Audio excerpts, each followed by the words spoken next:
पैसा घेऊन हे विहीर बांधले आम्ही. तिथे आमच्या डागणं सुद्धा वायासच गेले.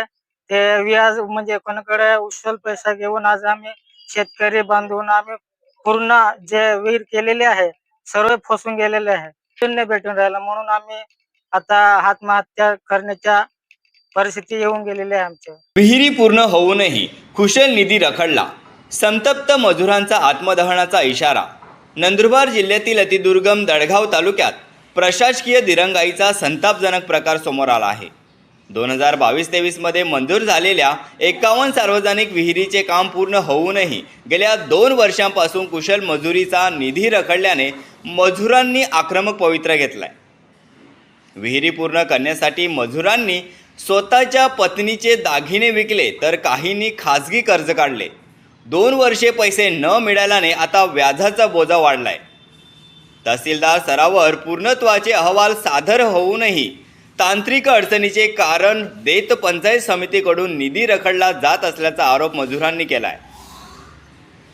वारंवार जिल्हा व तालुक्यातील कार्यालयांना चकरा मारूनही न्याय मिळत नसल्याने संतप्त मजुरांनी आज गटविकास अधिकाऱ्यांना जॉब विचारला. तातडीने निधी न मिळाल्यास जिल्हाधिकारी कार्यालयासमोर उपोषण आणि आत्मदहन. नमस्कार, आज आपण आलेलो आहे नंदुरबार जिल्ह्यातील धडगाव तालुक्यात पंचायत समितीमार्फत जो भोंगर कारभार आहे हा परत एकदा चव्हाट्यावर आलेला आहे.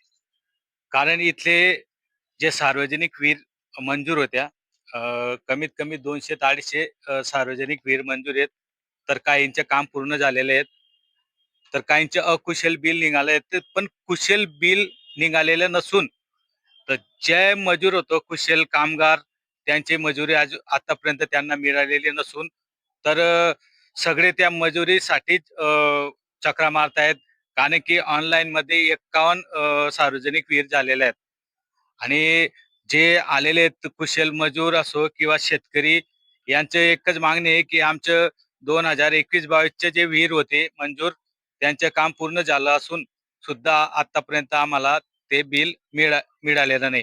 तर आपण त्यांच्याशीच जाणून घेऊ की नेमकं प्रकरण काय आहे. काय नाव आहे तुमचं? दिलीप भाठ्यावडवी केले मद्रा. काय नेमकं प्रकरण काय? 21-22 सार्वजनिक विहीर आहे, ते आतापर्यंत बिल नाही भेटलं. तुमचे काय म्हणणं काय, मागणी काय? आणि आम्ही मागणी करायला आलो, व्हिडिओ पण सांगितलं होतं, पण वरती पत्र पाठवलं आहे, निधी मागणी केलेली आहे असं सांगून देतात. किती वर्षापासून असं सांगतायत? 3-4 वर्षापासून असं सांगतात. ते असं सांगतात. पत्र पाठवलं आहे, निधी येऊन जातील, पैसे मिळून जातील असं सांगतात, पण आतापर्यंत भेटलेलं नाही. हो, नंदुरबारला पण पत्र दिलेलं आहे आम्ही, पण तिथे पण तसंच सांगतात.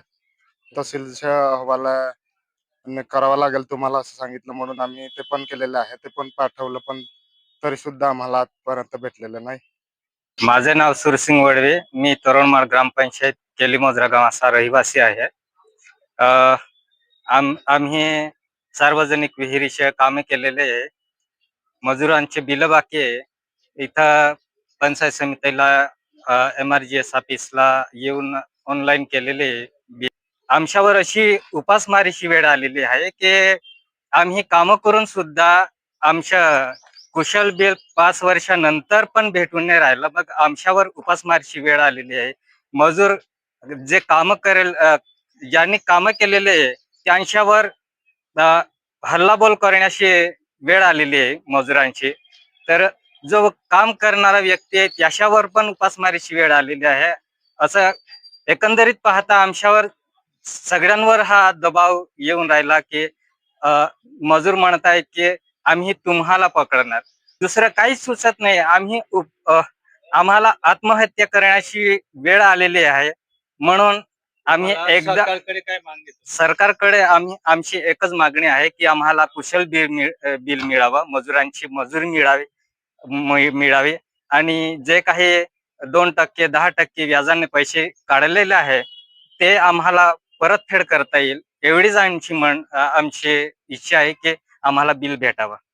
आपण बघू शकतात, नंदुरबार जिल्हा हा आदिवासी बहुल जिल्हा असून धडगाव तालुका हा अतिशय दुर्गम तालुका असून इथं योजना पोचण्यासाठी बराच उशीर लागतो आणि जरी योजना जरी पोहोचल्या इथपर्यंत, त्या योजनांच्या निधीही पोहोचायला जर एवढा उशीर लागत असेल, तर शासनाने कुठंतरी कठोर पाऊल उचलून दोषी अधिकाऱ्यांवर कारवाई करावी अशी मागणी सध्या दडगाव येथील रहिवासी करत आहेत.